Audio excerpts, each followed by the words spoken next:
counts, ordering his accusers also to state before you what they have against him. So the soldiers, according to their instructions, took Paul and brought him during the night to Antipatris. That's about 35 miles, just over halfway. Another 27, or basically 37, 27, so 37 the first night, 27 the second the day. The next day, they let their horsemen go on with him while they returned to the barracks. They had gotten him out of the real trouble zone, and they were taking him to a Roman stronghold where he'd be really safe. When they came to Caesarea and delivered the letter to the governor, they presented Paul also before him. On reading the letter, he asked what province Paul belonged to. And when he learned that Paul was from Cilicia, he said, I will give you a hearing when your accusers arrived. So the question here is, where are you from? The reason being, I need to know if you're in my jurisdiction. Are you under my control? Are you one of my citizens? Or do I need to send you someplace else? And so what he finds is that he's in Cilicia, which is under the larger area of which Felix has command. And so he says, fine, you're from an area under my command. I'll hear the trial, and we'll have to wait till your accusers get here. In the meantime, the last part of the last verse, then he ordered that he be kept under guard in Herod's headquarters. This was neat. When we were in Caesarea in February, we got to see Herod's palace, this very place where Paul was. It was very cool. We could see the swimming pool, which was now out in the ocean. And we stood up on the palace and we could see, and they said probably this room over here would be where Paul would have stayed because it was a room for guests. And so Paul probably would have been kept in that room. It was pretty neat. But I have to think back to the plot that we looked at last week. You remember what the plot was? 40 men did something. You remember what they did? They took an oath to what? Not eat or drink until they had killed Paul. And I have to laugh.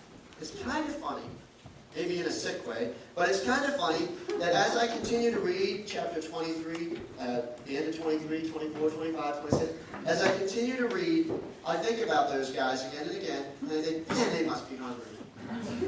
Because here we have, they've promised not to eat, and they find out about the plot. That night, Paul's taken away. So there's one day.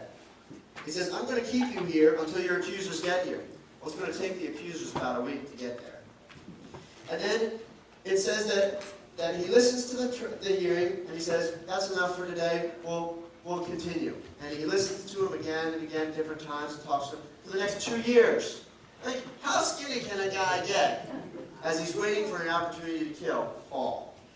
But that's just 2 years, and then Paul travels to Rome. That's several more months, and then Paul's in Rome for a couple of years. I keep picturing these guys getting skinnier and skinnier and skinnier, and their bones kind of sticking out more and more.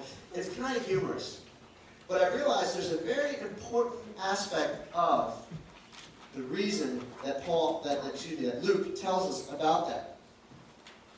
We have 40 men who have committed themselves and their lives to the murder, not the execution, not the elimination, not the killing, but the murder of Paul. These guys have said, we would rather die than see that guy live, and we will do everything in our power to kill him. 40 men.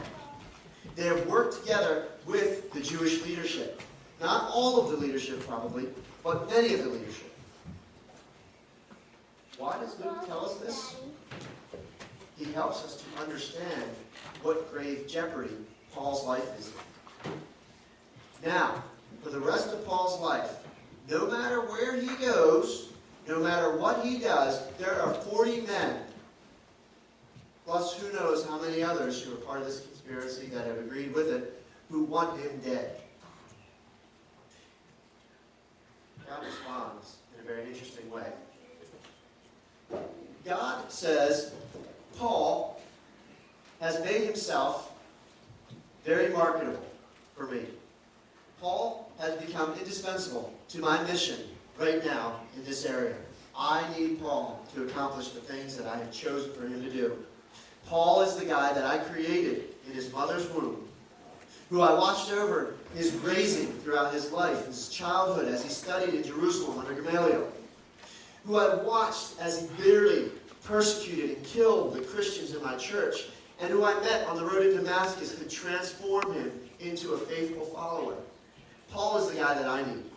He's not finished writing the New Testament yet. He still has 4 letters to write. He's not finished witnessing. I have promised him that he will witness in Rome. And he hasn't got there yet. Paul's not done his work yet. He is my God. He's not ready to be laid off yet. I need him to continue the work that he started. God protects those whom he needs, whom he has designed, whom he has chosen to accomplish his mission. And Paul is that guy in our story. That's one thing that I want to keep in mind. We're going to come back to in just a minute. But another thing is the way that God works. God oftentimes chooses to work in unexpected ways. So Paul's life is in jeopardy. If you were God, and I know this is hard for us to imagine, but if you were God, sitting in heaven, watching Paul's life be in jeopardy by these 40 guys, what would you have done to protect Paul? I'll tell you what I would have done. Crush those other 40 guys. Right? Get rid of them. What good are they? Right? Gone. Right? God can do that. But he doesn't. Instead, he chooses to arrest Paul. Have Paul thrown in prison for basically the remainder of his days. He goes on a shipwreck. He's in a shipwreck. He's beaten. He's flogged. This is how God chooses to protect Paul. Sometimes I wonder if Paul says, God, could you stop protecting me and just let me come home? It's not fun here, God. I don't like being in shipwrecks. I don't like it when people beat me with a stick or with a cat o' nine tails and a scourge. I'm ready. God says, I'm not. You still have work to do. I need you there on the ground. So God protects those that he's using to accomplish his mission. And oftentimes he does it in strange and unexpected ways. Maybe ways that we would say are undesirable. The question that we don't want to wait to ask. I say we don't want to wait because the time that we pray for God's healing and protection is usually the time that we're in trouble. Right? The time that we pray for God to heal us is when we're sick. The time that we pray for God to protect us is when we're in danger. We don't want to wait to ask ourselves this question, this next question. And that is, how indispensable am I being to God's mission? How indispensable have I allowed God to make me to accomplish his mission in this world? Flip it around. How is God using us? How is God using you? Are you allowing God to use you? Am I allowing God to use me? Because this question, if we answer it honestly, will help us to understand when it comes time for God's protection to know the answer. If I take a good hard look at myself and I say, you know what? I've warmed a pew for God. That's about the extent of it. And then it comes time for me to pray, dear God, please keep me here on earth. Will God say why? Will God ask us, why do I need you? I want you here in heaven. You can worship me here in heaven. Why do you want to stay on earth? There's nothing you can do there that you're not doing here. We want to ask ourselves now that question because now's the time when we can make a difference. And we can dedicate ourselves to accomplishing all that God has created us to do. God has designed us like a puzzle piece to fit into his larger plan. And the only question is, are we doing it? And if we are, then we can expect God and his protection to guide us. See, God's in control. That's not a question. God's in control of all things. And for those who are following God's plan for your lives, for those who are following God's plan for our lives, that is a thrilling thing, an exciting thing.